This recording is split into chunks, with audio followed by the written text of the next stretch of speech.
માનનીય સુપ્રીમ કોર્ટનો જે રીતનો આદેશ છે કે એનસીઆર અને દિલ્હીની અંદર તમામ કૂતરાઓને પકડી લેવામાં આવે, એમને શેલ્ટર હોમમાં રાખવામાં આવે અને એની વ્યવસ્થા કરવામાં આવે પિંજરામાં, પરંતુ એ ક્યાંક ને ક્યાંક કઠોર ઓર્ડર છે.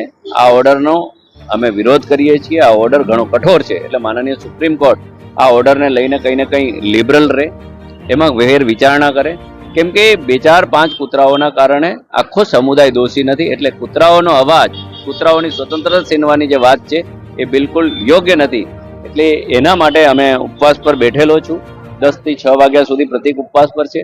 આ બાબતમાં કંઈ ફેર વિચારણા નહીં થાય તો કાલ પણ આવી જ રીતના ઉપવાસ પર બેસીશ.